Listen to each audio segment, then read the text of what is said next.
한유라는 검은 비닐 가방에 손이 묶인 채 끌려가고 있었다. 새벽의 지리산은 짙은 안개와 비로 뒤덮여 있었고 머리카락은 이미 빗물로 흠뻑 젖어 있었다. 차가운 공기, 진흙을 밟는 소리, 그리고 두 남자의 무표정한 얼굴. 그녀는 뭔가 잘못되었다는 걸 직감했지만 몸은 말을 듣지 않았다. 그녀는 바닥에 무릎 꿇은 채 떨리는 목소리로 물었다. 오빠, 왜 이러는 거야? 진수야, 나야, 유라야. 박진수, 그녀의 남편이자 배우그룹의 CEO는 눈을 피하며 대답했다. 미안해, 유라. 넌 너무 강했어. 나도 숨 쉴 틈이 없었어. 그 옆에 서 있는 남자는 말없이 커다란 돌을 가방에 넣어 유라의 발에 묶었다. 그 순간 그녀는 깨달았다. 이건 단순한 위협이 아니었다. 이들은 그녀를, 자신을 죽이려 하고 있었다. 내가 세운 회사야. 너랑 나, 우리가 함께 만든 거잖아. 유라는 마지막 자존심으로 외쳤지만 진수의 얼굴에는 아무 감정도 없었다. 그게 문제야. 우리가 만든 게 아니라 결국 너 혼자 만든 거지. 사람들은 너만 기억해. 나를 그림자처럼 여겨. 그 말 뒤 그는 손목시계를 바라보더니 고개를 끄덕였다. 남자가 유라를 안아들고 무성한 풀숲을 지나 오래된 우물가로 향했다. 우물은 오래전 민속촌 개발 당시 쓰이지 않게 된 채 방치되어 있었다. 깊고 어둡고 무엇보다 사람들의 기억에서 사라진 곳. 몸이 허공에 들렸을 때 유라는 마지막 힘을 짜내 소리쳤다. 진수야, 내가 날 죽여도 진실은 너를 따라다닐 거야. 그러나 대답은 없었다. 그녀의 몸은 빗물과 함께 우물 속으로 사라졌다. 돌무게 때문에 깊은 바닥으로 가라앉는 듯했지만 그녀의 왼발에 묶인 밧줄이 바위 틈에 걸렸다. 숨이 막혔다. 심장은 미친 듯이 뛰었고 배는 차가운 물에 젖었다. 그러나 유라는 살아야 했다. 누군가 그녀를 기억해 주기를 바랐고 무엇보다 자신이 만든 모든 것들이 그렇게 쉽게 끝나기를 원하지 않았다. 어둠 속에서 얼마나 시간이 흘렀는지 알 수 없었다. 하지만 어느 순간 물 위에서 희미한 불빛과 함께 목소리가 들렸다. 거기 누구 있어요? 소년의 목소리였다. 이민재는 평소처럼 새벽에 산에 올라갔다. 할머니가 아프신 탓에 민재는 약초를 캐서 동네 약국에 팔고 있었다. 그날은 이상하게 비가 많이 왔다. 그래서 평소 가던 길 대신 나무가 우거진 옆길로 돌았다. 그때였다. 낡은 우물 근처에서 이상한 소리를 들었다. 물이 튀는 소리? 아니, 누군가 숨을 몰아쉬는 소리 같았다. 민재는 망설이다가 손전등을 꺼내 조심스럽게 우물 속을 들여다보았다. 그곳에는 젖은 머리카락과 창백한 얼굴을 한 여성이 있었다. 그녀는 입술이 파랗게 질린 채 가까스로 눈을 뜨고 있었다. 누나, 잠깐만요. 내가 도와줄게요. 민재는 근처에서 굵은 나뭇가지와 밧줄을 찾아 묶고 자신의 허리에 고정한 후 우물 안으로 조심스럽게 내려갔다. 힘겹게 그녀의 팔을 잡고 끌어올릴 때 손이 미끄러졌지만 결국 둘 다 우물 밖으로 빠져나왔다. 여성은 숨을 헐떡이며 땅 위에 누워 있었다. 민재는 자신의 외투를 벗어 덮어주고 조용히 말했다. 괜찮으세요? 말할 수 있으세요? 그녀는 고개를 천천히 끄덕이며 작게 중얼거렸다. 살았구나. 민재는 그녀를 부축해 산 아래에 있는 자신의 오두막으로 데려갔다. 그곳에는 작은 화로와 오래된 이불, 그리고 약초 냄새가 배어있는 공간이 있었다. 민재는 조심스럽게 따뜻한 물을 데우고 손수건으로 그녀의 얼굴을 닦았다. 누나는 누구예요? 왜 거기에 있었어요? 하지만 그녀는 아무 말도 하지 않았다. 눈을 감은 채 긴 숨을 내쉬며 잠에 빠져들었다. 한유라는 꿈속에서 과거를 떠올렸다. 자신이 어떻게 배우그룹을 키웠는지, 몇 날 며칠 밤새워 투자자를 설득했던 시간들, 그리고 한 번의 냉정한 결정으로 해고한 여직원. 그 직원이 회사 옥상에서 뛰어내렸다는 소식을 들었을 때 유라는 일에 쫓기며 그럴 수도 있지라고 생각했던 자신을 기억했다. 나는 완벽하지 않았다. 그녀는 속으로 되뇌었다. 그렇기에 지금 그녀를 죽이려 한 사람들이 단지 악마가 아니란 것도 알고 있었다. 욕망, 질투, 상처. 그것들은 때로는 사랑보다 더 강한 힘이 된다. 하지만 살아남은 이상, 진실을 밝히는 것은 살아남은 자의 의무였다. 새벽, 오두막 창문 사이로 첫 햇살이 들어올 무렵, 유라는 천천히 몸을 일으켰다. 그리고 민재가 끓여놓은 미역국을 한 숟갈 먹은 후 말했다. 너 이름이 뭐니? 이민재요. 유라는 미소 지으며 말했다. 민재야, 넌 나를 구했어. 그 은혜는 절대 잊지 않을게. 그녀의 눈빛은 이전과 달랐다. 두려움 속에서도 불꽃처럼 타오르는 결심이 담겨 있었다. 그녀는 이제 되돌아갈 것이다. 다시 서울로, 다시 그들 앞에. 하지만 이번엔 그녀는 이름 없이 돌아갈 것이다. 죽은 사람처럼. 하지만 더 살아있는 사람처럼. 한유라는 오두막에서 이틀 동안 꼼짝하지 못했다. 몸은 여전히 차가웠고 손목에는 밧줄 자국이 선명했다. 민재는 매일 새벽마다 산에 올라 약초와 나무 열매를 따와 죽을 끓여주었다. 가난한 집안 형편이었음에도 그 소녀는 마치 자신보다 그녀가 더 중요한 사람인 듯 정성을 다했다. 누나는 이름이 뭐예요? 민재가 묻자 유라는 잠시 망설였다. 진짜 이름을 밝히면 위험했다. 박진수와 서 대표가 아직 그녀를 찾고 있을지도 모른다. 지연이라고 불러. 그녀는 낮게 대답했다. 신지연. 민재는 고개를 끄덕였다. 좋아요. 지연 누나. 근데 왜 거기에 있었어요? 우물 속에. 유라는 대답 대신 고개를 숙였다. 거짓말로 덮을 수도 있었지만 아이의 맑은 눈을 마주치면 쉽게 말할 수 없었다. 며칠이 지나자 유라는 조금씩 몸을 움직일 수 있게 되었다. 오두막 앞 작은 개울에서 세수를 하던 어느 날 그녀는 흙탕물 속에서 검은 천 조각 하나를 발견했다. 물기를 털고 살펴보니 고급 맞춤 정장의 일부였다. 그리고 옷깃 안쪽에는 바이코 그루프이라는 자수가 선명히 새겨져 있었다. 그 순간 그녀의 심장이 덜컥 내려앉았다. 남편 박진수가 입던 정장이었다. 냄새를 맡자 은은한 향수 냄새가 코끝을 스쳤다. 그 향은 진수가 매일 사용하던 것이었다. 역시.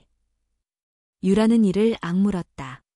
그녀를 우물 속에 던진 건 단순한 하청업자들이 아니었다. 바로 자신의 가족, 가장 가까운 사람들이었다. 밤이 되자 오두막 안은 화로 불빛으로만 환했다. 민재는 그날도 산에서 캐온 약초를 다듬고 있었고 유라는 손에 쥔 검은 천을 가만히 바라보고 있었다. 지연 누나, 괜찮아요? 민재의 물음에 유라는 억지로 미소를 지어 보였다. 민재야, 넌 장래에 뭐가 되고 싶어? 기자요. 사람들이 듣지 않는 이야기들을 글로 쓰고 싶어요. 왜 하필 기자니? 우리 동네 사람들, 아무리 억울해도 아무도 안 들어줘요. 근데 글은 남잖아요. 언젠가 누군가가 볼 수 있으니까요.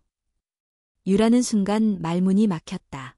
소년의 꿈은 너무 순수했고 동시에 그녀가 잃어버렸던 신념을 떠올리게 했다. 한때 그녀도 사람들에게 도움이 되는 회사를 만들겠다고 맹세했었다.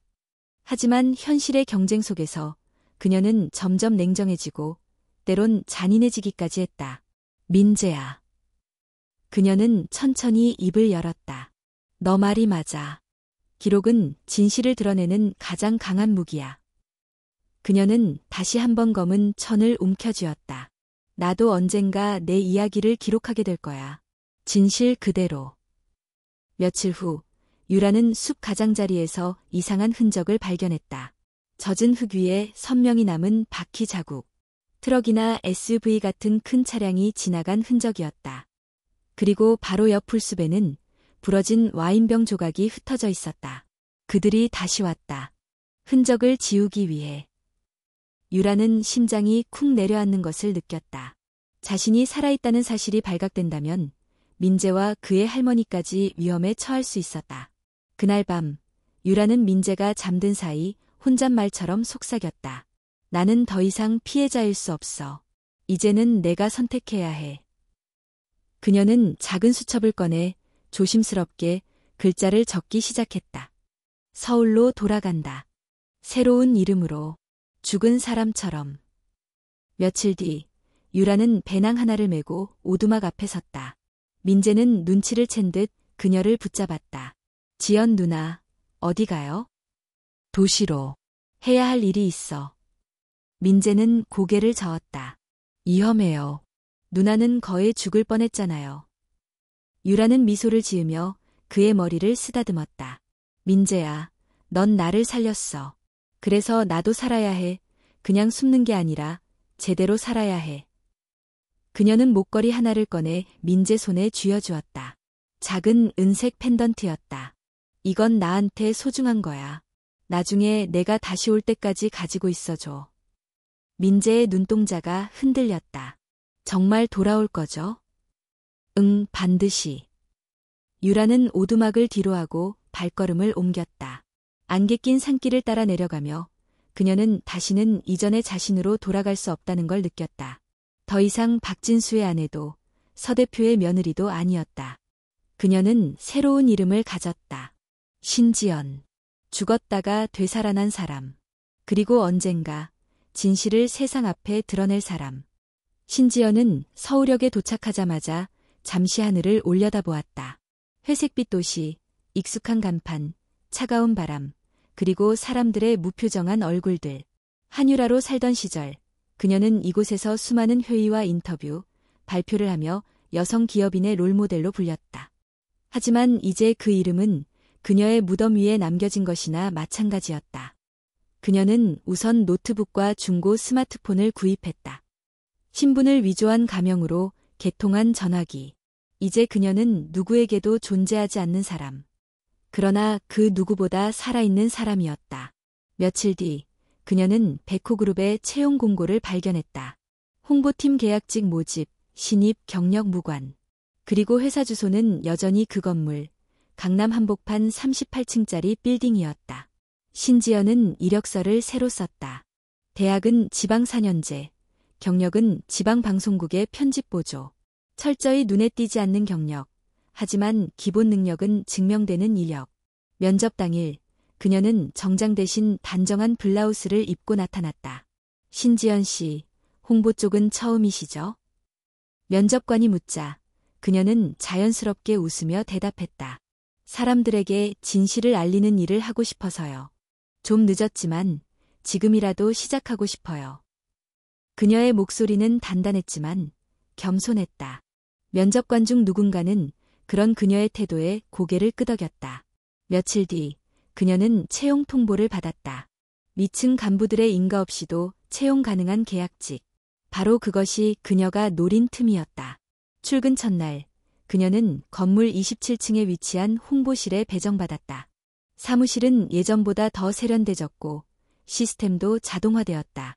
그러나 그 안의 분위기는 여전히 서늘하고 위계 질서가 분명했다. 점심시간 그녀는 몰래 38층 로비를 둘러보았다. 임원 전용 엘리베이터 앞에서 그녀는 그를 다시 마주쳤다. 박진수. 전보다 더 말쑥해진 외모, 짧게 깎은 머리, 고급 수트. 그는 스태프들에게 가볍게 고개를 끄덕이며 지나갔다. 그리고 순간 그녀와 눈이 마주쳤다. 단 몇 초. 그러나 그녀의 심장은 요동쳤다. 그는 눈을 가늘게 뜨더니 고개를 살짝 갸웃했다. 어디서 본 얼굴 같은데 중얼이듯 말했다. 지연은 서둘러 고개를 숙이고 엘리베이터 문이 닫히기를 기다렸다. 그날 저녁 지연은 사무실의 쓰레기통에서 파쇄되지 않은 문서를 하나 발견했다. 보험 수혜자 변경 요청서 피보험자 한유라. 그녀의 이름이었다. 그리고 수혜자는 박진수로 되어 있었다. 서류 날짜는 그녀가 실종되기 단 3일 전이었다. 그녀는 손끝이 떨리는 걸 참으며 서류를 사진으로 찍었다. 그리고 다시 아무 일도 없었던 듯 자리에 돌아갔다. 며칠 뒤 홍보실에서 진행하는 내부 뉴스레터 제작을 위해 그녀는 한 부서의 인터뷰 일정을 잡게 되었다. 그 부서는 바로 전략기획실. 그리고 그곳의 실장이 바로 최현우였다. 최현우. 박진수의 최측근이자 한때 유라의 사업 초기 동반자였다. 지금은 무표정하고 냉철한 인물로 소문난 그 남자는 인터뷰 당일 그녀를 유심히 바라보았다. 신지연 씨, 어디서 많이 본 듯한 인상이네요. 지방 방송국에서 오래 일했거든요. 혹시 TV에서 본 건 아닐까요? 그녀는 가볍게 웃었지만 그의 눈빛은 쉽게 풀리지 않았다. 인터뷰가 끝난 후 그는 조용히 말했다. 질문 방식이 예사롭지 않네요. 기자 출신이 맞나요? 기자가 되고 싶었지만 기회가 없었어요. 최연우는 한참 그녀를 바라보다가 고개를 끄덕였다. 이상하게 낯익은 느낌이네요. 조심하세요. 이 회사 오래 있으면 다들 달라지거든요. 그는 의미심장한 말을 남기고 자리를 떴다. 그날 밤 지연은 건물 지하 창고에 잠입했다. 그곳에는 과거 개발 프로젝트와 관련된 드론 촬영 영상이 저장된 서버가 있었다. 그녀는 미리 만든 임시 아이디로 시스템에 접근해 지리산 개발 사전 조사 항목을 찾았다. 그리고 그 영상들 중 하나에서 그녀는 자신이 떨어졌던 우물 근처에서 촬영된 음성 녹음 파일을 발견했다. 돌 제대로 묶었지? 네, 물 깊이 확인했어요. 다음 비 오면 흔적도 없어질 겁니다. 좋아. 서 대표에게는 내가 처리했다고 전해. 박진수의 목소리였다. 녹음을 들으며 지연은 손으로 입을 틀어막았다. 숨이 막힐 정도로 차가운 증거. 그리고 동시에 분노와 슬픔이 얽힌 고통. 며칠 후 사무실로 돌아온 그녀는 민재에게 연락을 시도했다. 하지만 전화를 받은 건 낯선 남자의 목소리였다.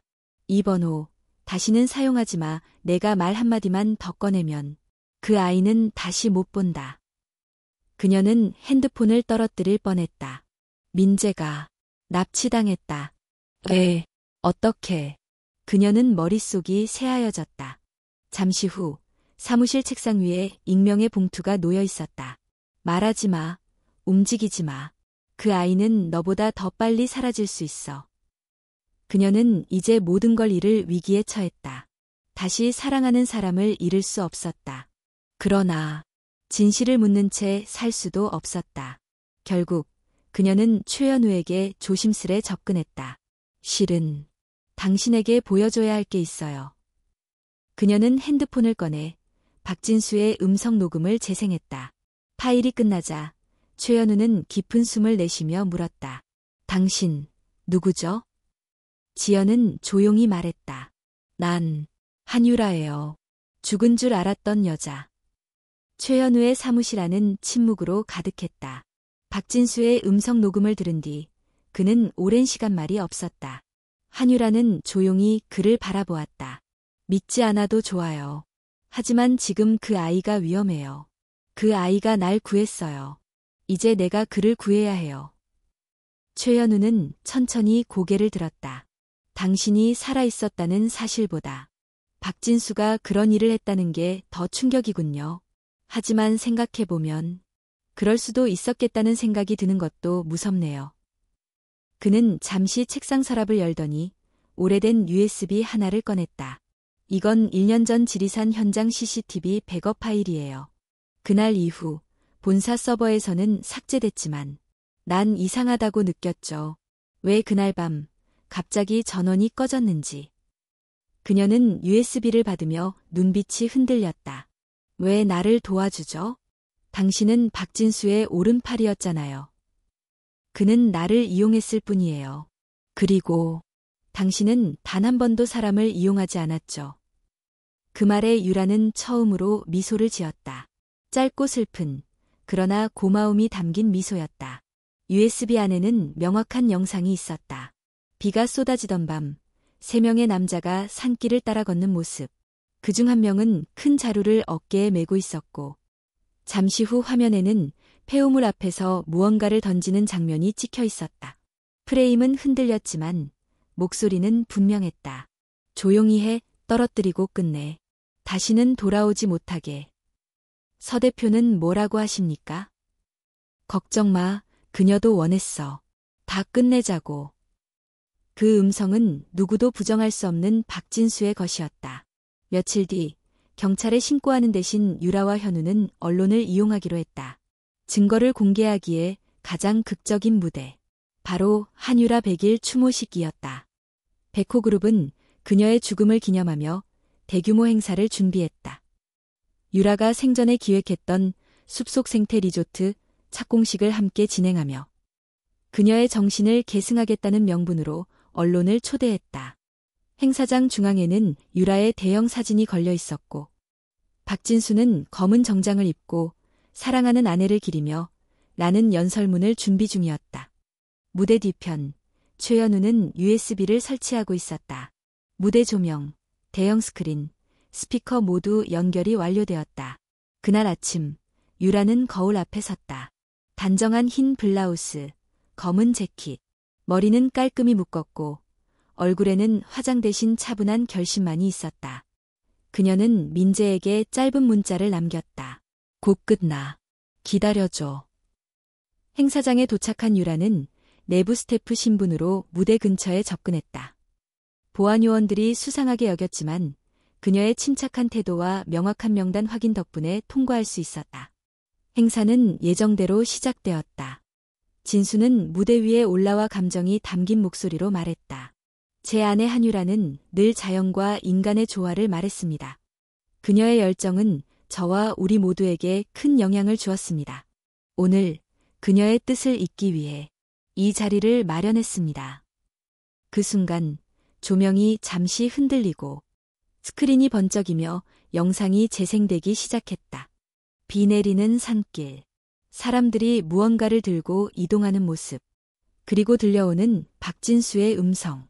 돌 제대로 묶었지? 서 대표에게는 내가 처리했다고 전해. 장내는 술렁이기 시작했다. 진수는 당황한 얼굴로 무대 뒤를 바라보았고 그 순간 유라가 무대 위로 걸어올랐다. 그녀의 얼굴을 본 사람들은 할 말을 잃었다. 죽은 줄 알았던 그녀가 살아서 이 자리로 돌아온 것이었다. 박진수 씨, 당신은 내 남편이자 사업 파트너였고 나의 믿음이었어요. 하지만 그날 밤 당신은 나를 우물 속에 던졌어요. 내가 없으면 당신이 더 빛날 거라 생각했죠? 진수는 말문이 막혀 한 발자국도 움직이지 못했다. 유라는 마이크를 단단히 쥐고 말했다. 나는 살아남았어요. 그리고 증거도 있어요. 여기 있는 여러분, 그리고 이 회사를 지켜보는 국민 여러분. 이제 진실을 보세요. 경찰들이 행사장에 들이닥쳤다. 최연우는 박진수의 손목에 수갑이 채워지는 순간을 지켜보았다. 그날 밤 유라는 행사장 뒤편 조용한 방에 앉아 있었다. 서 대표, 그녀의 시어머니이자 박진수의 어머니는 조용히 문을 열고 들어왔다. 두 사람은 잠시 아무 말 없이 서로를 바라보았다. 이제야 다시 보게 되는구나. 서 대표가 입을 열었다. 살아있었구나. 유라는 차분히 고개를 끄덕였다. 살아서 돌아왔어요. 당신 아들이 나를 죽이려 했으니까. 서 대표는 깊은 한숨을 쉬며 말했다. 나도 몰랐다. 하지만 나도 언젠가 사랑을 잃고 무너졌던 여자야. 그래서 너를 경계했어. 너처럼 강한 여자가 나를 넘을까봐. 그녀의 목소리는 처음으로 흔들려 있었다. 유라는 대답하지 않았다. 그저 조용히 일어나 방을 나섰다. 며칠 뒤 유라는 다시 지리산 아래 작은 마을로 향했다. 민재는 그녀를 보자마자 눈이 커졌다. 정말 돌아왔네요. 유라는 조용히 웃으며 말했다. 약속했잖아. 민재는 목걸이를 꺼내 그녀에게 건넸다. 계속 가지고 있었어요. 다시 줄 수 있어서 다행이에요. 유라는 목걸이를 받아 조용히 목에 걸었다. 그 안에는 작은 글귀가 새겨져 있었다. 빛은 잊지 않는다. 누가 꺼도 다시 켜면 된다. 지리산 자락의 가을은 서울보다 훨씬 빨랐다. 바람은 선선했고 나뭇잎은 노랗게 물들기 시작했다. 한유라는 작은 목재 간판 앞에 서 있었다. 거기엔 손으로 직접 쓴 듯한 글씨가 적혀 있었다. 하늘빛 배움터 이곳에서 다시 시작합니다. 그녀는 간판을 손끝으로 쓰다듬으며 미소를 지었다. 백호그룹의 모든 법적 절차가 마무리된 지 2달. 박진수는 살인 미수 및 보험 사기 혐의로 구속되었고 서 대표는 경영 일선에서 물러나 조용히 지방으로 내려갔다. 세상은 여전히 분주하고 언론은 하루가 멀다 하고 다른 사건을 쏟아냈지만 그녀에게 남은 것은 조용한 산골 마을과 하늘비처럼 투명한 아이들의 눈동자였다. 민재는 지금 중학교 2학년이었다. 교복이 아직 몸에 커 보였고 어색한 넥타이를 매며 매일 아침 등교했다. 하지만 무엇보다 달라진 건 그의 눈빛이었다. 예전엔 경계심과 체념이 섞여 있었다면 지금은 의지가 있었다. 그는 방과 후마다 하늘빛 배움터에 들러 봉사활동을 했다. 아이들에게 책을 읽어주고 컴퓨터 사용법을 알려주며 자신보다 어린 친구들의 형이 되어가고 있었다. 어느 날 유라는 그에게 물었다. 요즘도 기자의 꿈을 꾸니? 민재는 망설임 없이 고개를 끄덕였다. 네, 하지만 이제는 누군가의 잘못을 파헤치기보다 누군가의 목소리를 세상에 전하고 싶어요. 그녀는 고개를 끄덕이며 말했다. 그게 진짜 기자의 길일지도 몰라. 그날 저녁, 유라는 책상 위에 놓인 오래된 수첩을 펼쳤다. 처음 민재와 만난 날부터 박진수의 배신, 그리고 무대 위의 폭로까지. 그녀는 모든 것을 기록해 두었다. 진실은 언젠가 누군가의 입을 통해 다시 살아난다. 기억하지 않으면 반복되고 용서하지 않으면 상처로 남는다. 그녀는 수첩 마지막 페이지에 조용히 한 줄을 더 적었다. 나는 살아남았다. 그리고 살아간다. 가을이 깊어갈 무렵 작은 출판사에서 연락이 왔다. 그녀가 익명으로 보낸 원고를 읽고 책으로 출간하고 싶다는 제안이었다. 책 제목은 단순했다. 유라는 망설였다. 이야기를 세상에 내보내면 또다시 자신을 둘러싼 시선이 몰려들 것이 분명했다. 그러나 한편으론 그 어두운 우물 속에서 자신을 올려준 손길을, 민재의 따뜻한 눈빛을, 그리고 자신을 다시 일으켜 세운 진실을 세상에 알리고 싶었다. 그녀는 출판사에 메일을 보냈다. 동의합니다. 저자명은 사용하지 않겠습니다. 책은 작지만 강한 반향을 일으켰다. 실화를 바탕으로 한 감동의 기록이라는 홍보문구와 함께 서점가와 온라인 커뮤니티에서는 실제로 누가 쓴 걸까? 혹시 백호그룹 사건과 연관 있나? 라는 추측이 이어졌다. 기자들은 출판사를 찾아가 취재했지만 출판사는 저자의 신원을 밝히지 않았다. 그리고 유라는 조용히 그 반응을 지켜보며 밤마다 작은 기도를 올렸다. 이야기가 누군가를 일으켜 세우길. 겨울이 다가오던 어느 날, 유라는 아침 일찍 우체함에서 작은 봉투 하나를 발견했다. 보낸 사람은 없었다. 봉투 안에는 낡은 흑백 사진 한 장이 들어있었다. 사진 속에는 우물에 묶인 채 정신을 잃은 자신의 모습이 담겨 있었다. 촬영 각도는 높은 곳에서 아래를 내려다보는 시점이었다.